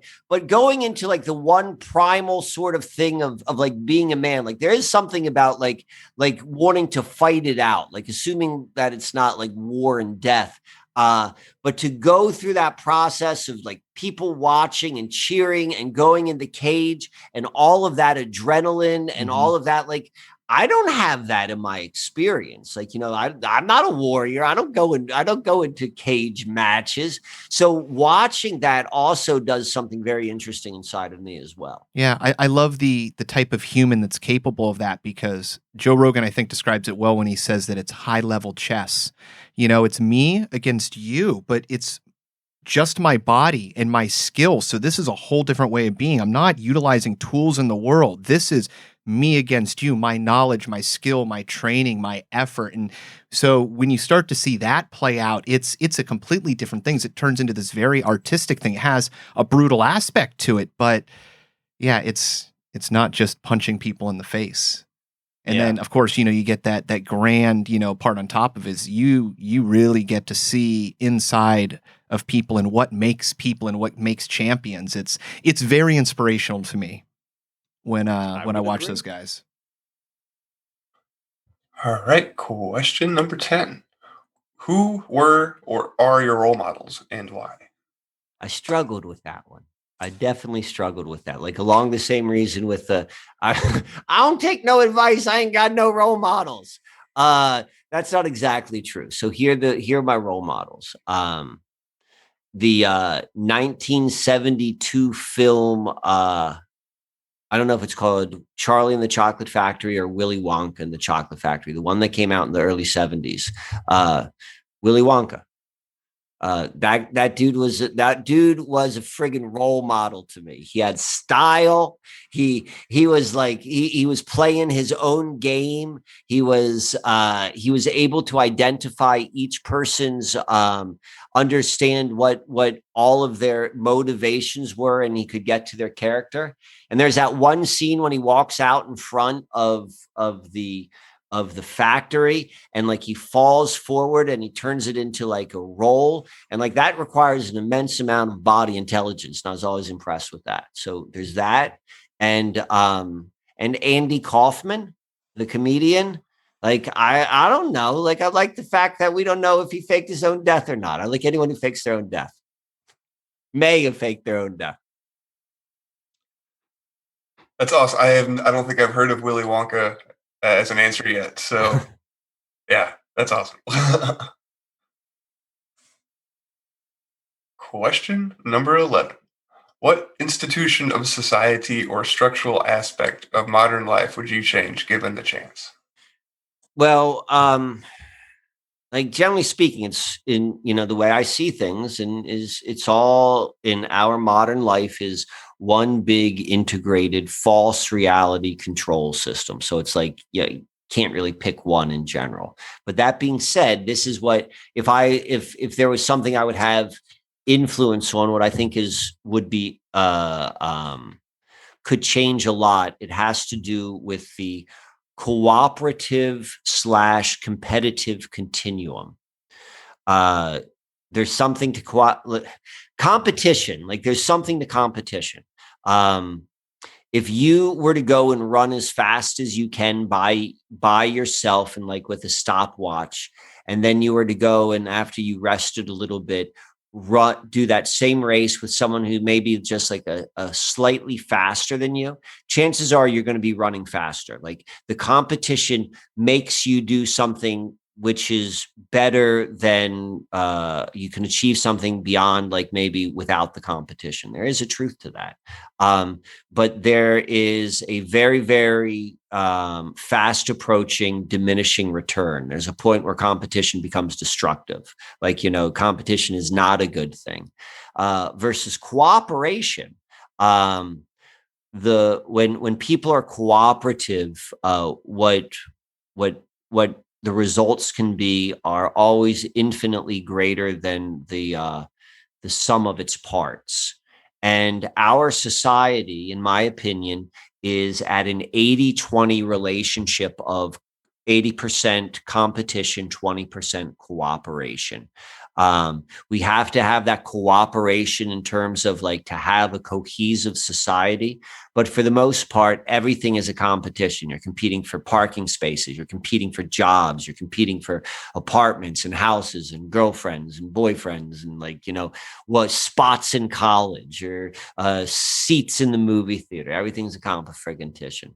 And I would like to, I think that a society where it was like from the very beginning, it was an 80% cooperation and 20% competition, that would change everything. I think that would have monumental effects of within the experience of culture. Would you say that the competition paradigm is based on the idea of scarcity in the aspect that it's not false scarcity? Totally. 100%. 100%. Yes. And that's what, like, all of those things are reconfirming that basic idea of like, that everything is scarce. Like, everything's running out. There's too many people on the planet. There's this is bad happening. And like, it's being reinforced when you have to like fight for your parking spot. There are ways like which, someone can go and meet this world and they can carry their own cooperative, that 80-20% cooperation. Like each individual can go and adjust that within themselves, turning it into a game, a joyful game. Like that's definitely possible. But generally speaking, like if like society or cultural values, we are competition based, and at the core of it is the lie of scarcity. All right, question number 12. What is the most courageous thing you've ever done or seen in your life? All right. Most courageous thing I ever did. So the birth of my second son. Both of my boys were born at home. And the first one was a beautiful birth. There was a midwife there, and I was boiling water and ripping sheets. That was my that was my job. And then when number two came, it was such a positive experience with the birth experience. My then wife told the midwife, she's like, I'm at this phase in the process of delivery. So based upon last time, I'm probably about like, you don't need to come here for another hour. You don't need to come. Can you guess where the story's going? Can you guess where the story's going? So she told the midwife, like, hey, don't come. So gets off the phone. The midwife was like 45 minutes away. She lived 45 minutes away. And then as soon as Michelle got off the phone, like 5 minutes later, she's like, this baby is coming, and this baby is coming now. And so I'm like, all right. And I received the baby. My it's very rare in today's world. Like, you get to make a baby and then you get to receive it, when it's born. So I received the baby, and the baby's not making any noise. And I look a little bit closer, and there's an umbilical cord like wrapped 3 times around its neck. And so I'm like, oh, that looks odd. That doesn't seem to be the appropriate place. So I go and I take the umbilical cord off of its neck, and the baby's still not making any noise. I'm like, that doesn't seem right. What if I put my mouth on its mouth and I breathe into it? And I did that. And then shortly after that, baby started crying, and the rest is history. I did that with total, like, I don't know if it's like I was totally out of body, and that was why I was so calm, cool, or collected, or what have you. But the moment the midwife came into the house and I no longer had to be calm, cool, or collected, like it wasn't a choice. It wasn't like I was trying to stay calm, cool, or collected. But as soon as like that pressure disappeared, I remember just walking all around like, holy shit, like, what, that was a crazy story. And I look back, like, the actual experiences which I've had in my life, I'll be like, well, that would probably be the one which I am most proud of. If you're going to be proud of the stuff you did, I'm like, yeah, I'm pretty proud of that. I once had a guy pull a gun on me. In the street. And all my response was like, whoa, whoa.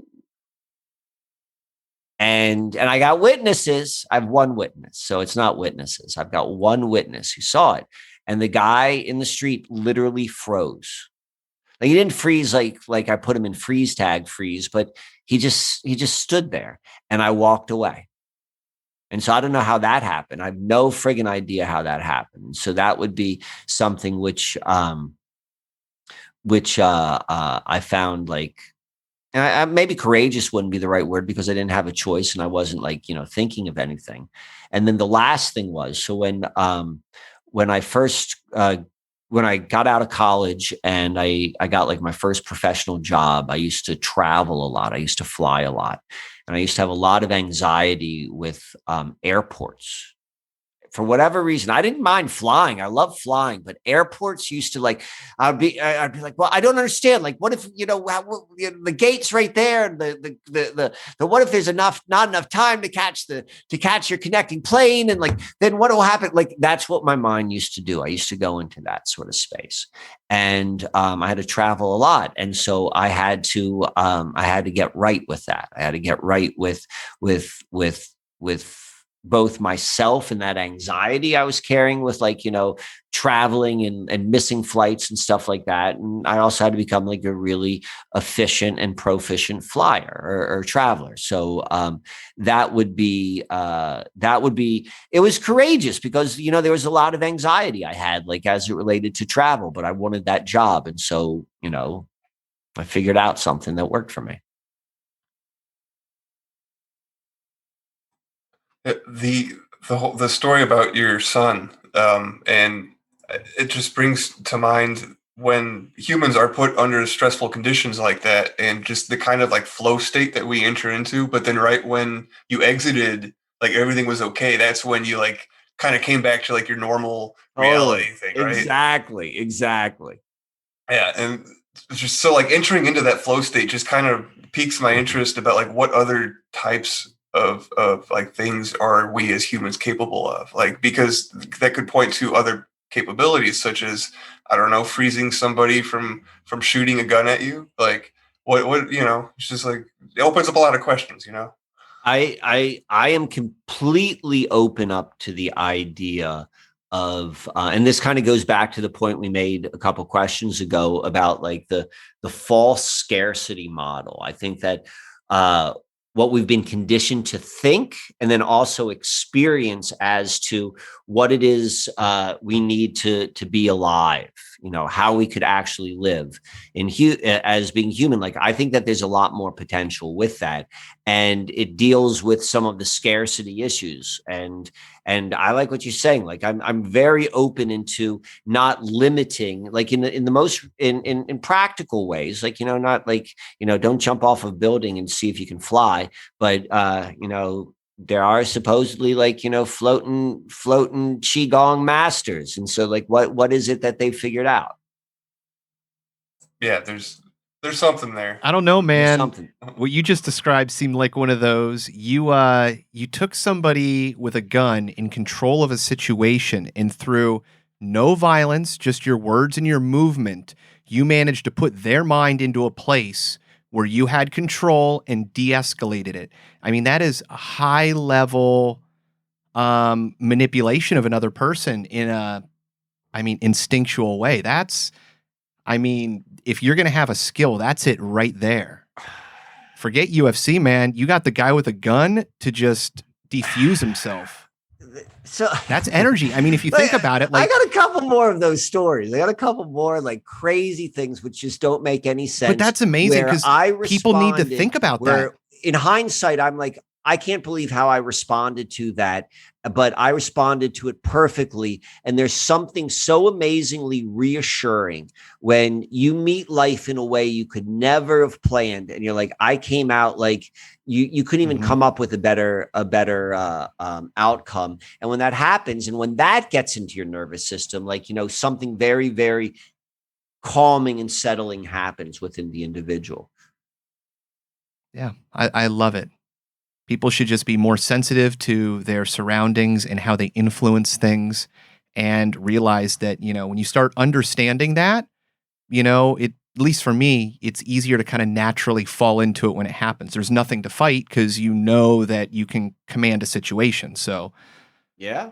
Yeah. might be my favorite answer ever there, Bill. Okay. I'm okay. Got to make a note. Okay. Question number 13. What does it mean to be a man? What does it mean to be a man in today's world? I like that question. This question I liked a lot. So I think that we're obviously in a transitional phase. What the definition of being a man 20 years ago, 50 years ago, 100 years ago has changed. And so in this moment in time,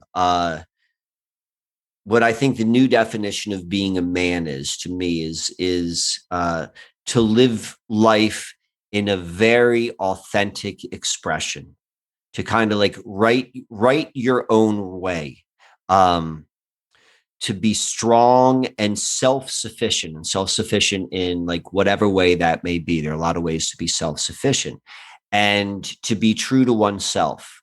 I see a lot of people, a lot of men who do this their own way. And to me, maybe I do have role models outside of Willy Wonka and Andy Kaufman. Like there are people who I see and I'm like, that dude's doing his thing. And it may not be exactly what my thing is, but I recognize that they're doing it based upon what's true to them, and they're accepting responsibility, and they're meeting the world as it is. And to me, that's what what it means to be a man in this current time. Yeah, I like being authentic, and finding your own beat to the drum, so to speak. But making it work. Yeah. That's the thing. Can you make it work? That's where the challenge is, right? That's where the challenge is. Exactly. And making it work is going to be unique to the individual. Right. It's kind of something that you kind of help people with the star. I keep wanting to say star chart. I know that's not the right word. Starboard. Yeah, the starboard. Helping people find their way. But before we jump into the bonus questions, we brought up the starboard a little bit. But did you want to let the listeners know about anything else about what else you have going on? I know yeah. So I don't really do. You can get a starboard session. I do one a month. I think I'm like 4 or 5 months out right now with them, but I do something which is called Sky Mancy session, and it's where I work with people one-on-one. We look at their story. I'm very good at reframing stories, so I have someone fill out like a detailed intake form, and I also look at their birth information. And the first half of our biomancy session is we will go and we just talk about life, and that's often like a really fun experience. And I reflect back, like what people are telling me, what's going on in their life right now, and like what the trends which I see from the intake forms which they fill out. And then we move over to what I call objective astrology. Like I probably support myself more so through astrological services, but I'm an unastrologer. I spend the first 30 minutes. I'm like, this is why astrology is bullshit. This is why you shouldn't like put any time or effort into it. But that being said, if you're going to do anything, like this is how you can understand like what is objective and what is like a false reality created by a matrix system. And this is how, even with the false reality matrix system of the story that they're going to tell you through astrology, this is how you can still serve it. Like there's an idea in neuro-linguistic programming called a double bind, which are two beliefs which we hold within our heads, which keep us paralyzed, where we can't move. But the opposite is true too. We can hold two different beliefs in our head, which no matter what, they will serve you in either way of these two beliefs. So we go through a story and we begin to look at it in such a way that it all makes sense. Because a lot of times what I've noticed is, I mean, for the most part, if I do my job right with these sessions, is I'm telling someone what they already know, but they need to hear it from a third person, because there's a little voice inside of you. Like it's 100% true. We can't get our validation externally, but it is sometimes nice to get a third person to validate what we already know. And so a lot of times I think that's all I'm doing. And I'm having a real conversation with people in a world where they're starved of having a real conversation where they can be totally open. And so I call that the Skymancy session. I tie that into the heavens, and I tie that into all sorts of interesting things. And you can get all of those things at my website, Susquehanna Alchemy. You can order those services. I got a bunch of other things there as well. I put out a video probably once a week, maybe twice a week on my YouTube channel, which is Susquehanna Alchemy. And if you want to get a little bit more detailed, a little bit more connected to the stories I tell, I do have a subscribe star page, and that also is Susquehanna Alchemy. And depending upon what tier you're at, you get access to, I get a little bit more personal into my own routines. We talked about that a little bit more, but probably what I'm most excited about is I just started selling t-shirts and swag. So I'm wearing one of the t-shirts right now. You see that right there? So this is all my original artwork. You could see maybe some of it like hanging on the wall, some of the artwork, which I do. And I have that and a lot of the Susquehanna Alchemy characters, which I create. There's this time traveler, Johnny Wann, who I talk about a lot. He's also the king of the gypsies. Get really nice t-shirts and swag. So you could get that you can find that at my website as well. And that's what I'm kind of excited about right now. I love working with people. So that's cool. But if I can't work with you, I'd at least like you to have a t-shirt. Yeah, that's awesome. Original artwork. I'm definitely going to check that out. And then, the Skymancy, that you'll probably be hearing from me about that too. So, oh, fantastic. I would love it. I guess we'll just jump into the bonus questions here. You're still going? I've got about 15 more minutes, so we're gonna hit. Okay. I want to hit the bonus questions, okay. But let's go and we'll move through these. Let's do. I think I can move through these kind of fast because they're good questions, but they got sharp answers or pointed answers. All right. What quality do you most admire in a woman? Commitment to family, commitment to her children, commitment to her partner.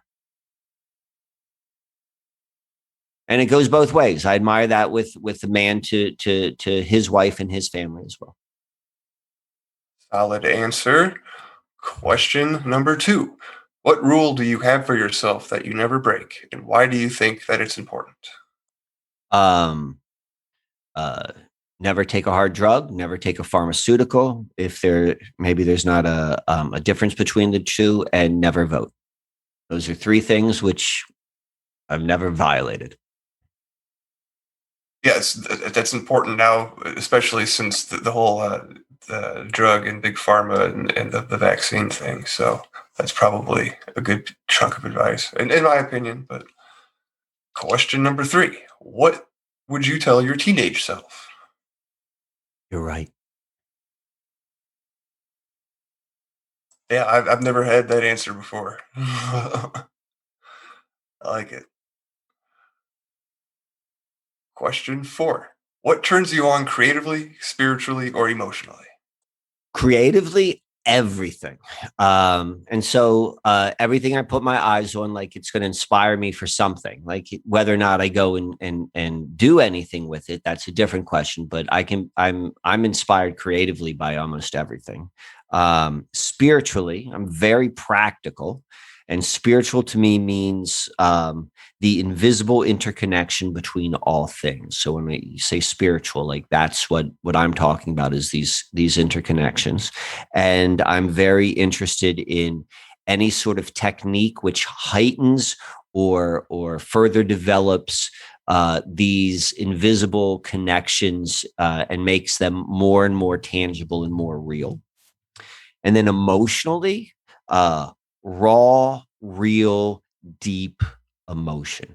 You know, I love to see that. I love to hold space for that.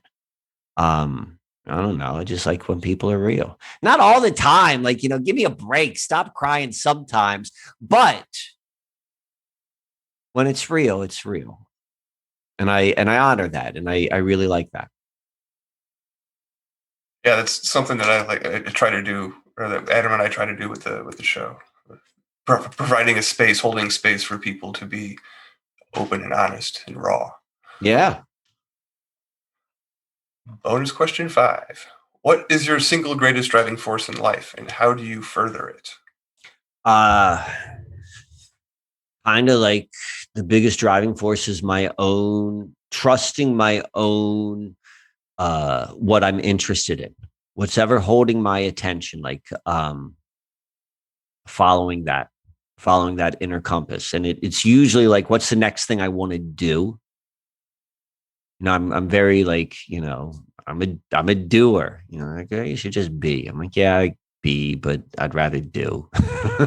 And so I just follow that. Like, you know, what's capturing my attention? Like, I want to go and research this. I want to go and make that. I want to go and have that experience. And you know, there are times where like people thought I was nuts, but you know, now I look back at the curved road which I have taken so far in my life, and I'm like, I'm satisfied with that, and I trust that how I got to where I am right now is like just trusting myself. Oh yeah, man, you got to trust your gut, because there's so much information out there. There's so many rabbit holes that you could go down. Like, just pick one. Like, what are you interested in, and then start there, and then see where, you know, one thing leads to another, and then before you know it, you know a lot more than you originally started out questioning, right? Yeah. Question number 6. What do you choose to ignore? I, for whatever reason, I seem to be completely surrounded by people who have, at least in my opinion, a pretty accurate read on what's going on in the world right now. And it is, I guess seemingly like it's not realistic. Like for me, 100% of the people who I know see the world like I do, but I realize that that's probably the truth is 90% of the population doesn't. And I kind of ignore those people. I don't know if I ignore them because they're not in my life, or they're not in my life because I ignore them, but that's something I choose to ignore.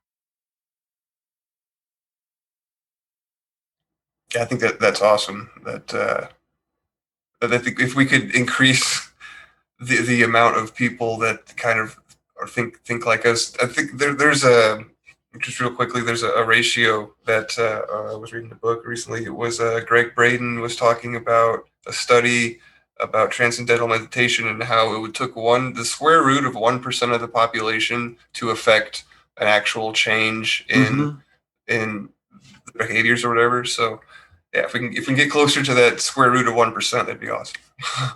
Yeah. So as far as like who we keep around in our lives and what information that we're feeding ourselves. But yeah, I'm rambling here. Question number 7. What do you hope people will say at your funeral?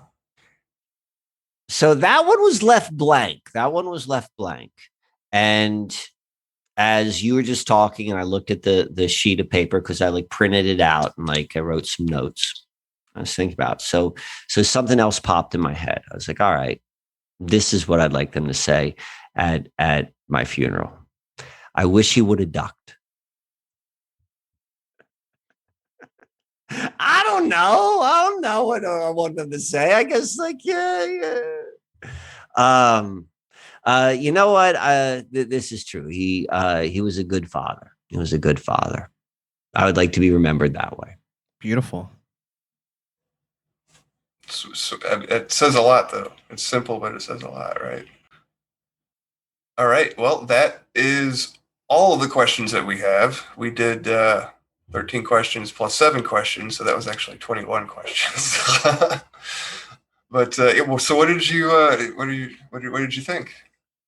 This was a lot of fun. I do a lot of podcasts. And I was excited when I got the invitation when I saw your format. And I was more excited for this than other podcasts because of how what I needed to present wasn't like anything I needed to prepare for. Like, yeah, I read over the questions and it made me think, and I enjoyed that. But this felt fun. This felt fun for me, and I'm grateful and appreciative for the opportunity to kind of be on a podcast and show this side of myself. No, I love that. And I say it all the time here, but it's great for people that are fans of you because it gives them just a different view, a different angle, sees how you look at things from a perspective that, at least when I see the questions, they're really deep and insightful, and, you have to sit and think about them. So it's really cool just to get to see how somebody else, their map overlay of the world, their kind of, their worldview is reflected. I would imagine it would be enjoyable to see that from your perspective of all the different people who come on. Yeah. So thank you. Thank you very much. Oh, thank you. It was a pleasure. It goes both ways. Yeah. Thank you so much for coming on. And I just feel so lucky getting to be able to do this podcast because I listen to podcasts all the time, so I've heard you as a guest on other podcasts, and then being able to book you and talk to you myself is just awesome. Well, this was a lot of fun. I love the opportunity to make 2 new friends, and hopefully meet some new folks also in the listening audience.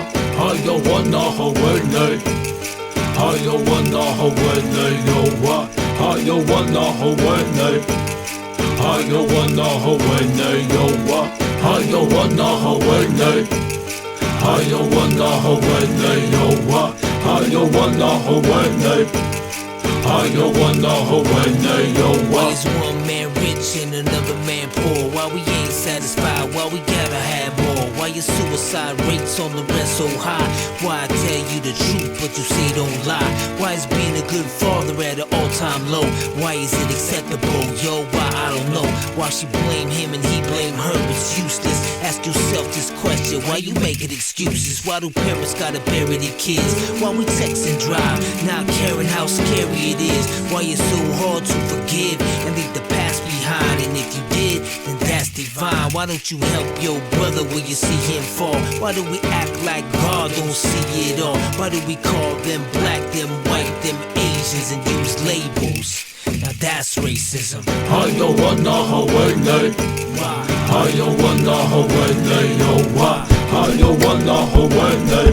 Why? I don't wanna Hawaii. Why? I don't wanna Hawaii. Why? I don't wanna Hawaii. Why? I don't wanna Hawaii. Why?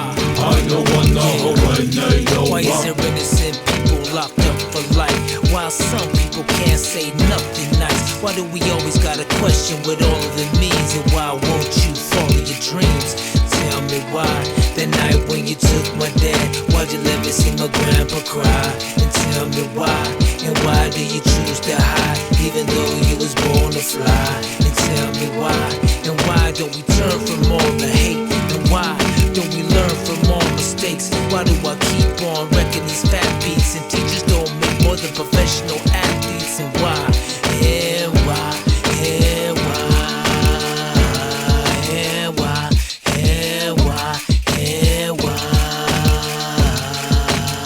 I don't wanna Hawaii. Why? Hayo wana hawene yo wa. Hayo wana hawene. Hayo wana hawene yo wa. Hayo wana hawene. Hayo wana hawene yo wa. Hayo wana hawene. Hayo wana hawene yo wa.